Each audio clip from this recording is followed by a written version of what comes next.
Goeiedag almal. Ek is pastoor Callie van Heerden van die JCRMTS familie. Ek is onbekend vir baie wat daarna gaan kyk na hierdie boodskapie. Maar ek glo en vertrou dat julle dit wat ek vandag sê ter harte sal neem. Ek lees vir die stukkie.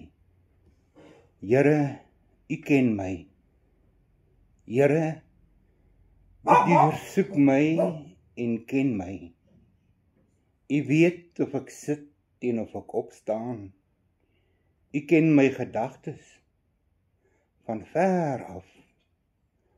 Of ek op die pad is en of ek gaan lê. Elke oomblik weet U waar ek is. Selfs voordat ek praat, Here, weet U presies wat ek gaan sê. Waarheen sou ek kon gaan om U gees te ontwyk? Of waarheen sou ek kon uitwyk om U teenwoordigheid te ontvlug? Gaan ek op na die hemel toe, is U daar. Gaan lê ek in die doderyk, dan is U ook daar. Vlieg ek met die daraad na die ooste, of gaan woon ek in die verre weste? Self daar sal U hand my lei, en die regterhand my ondersteun. Deursoek my, o God, en ken my hart.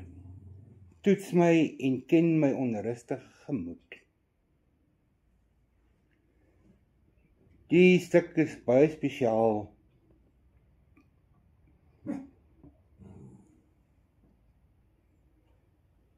Want God wil eintlik vir ons hierso sê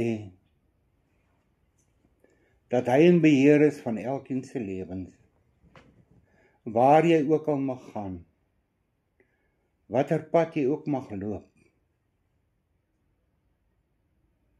Hy sal altyd saam met jou wees, altyd by jou wees.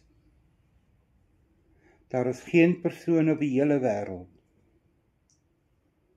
wat dit kan doen en dit wat kan sê, dit sê wat hier staan en geskrywe is.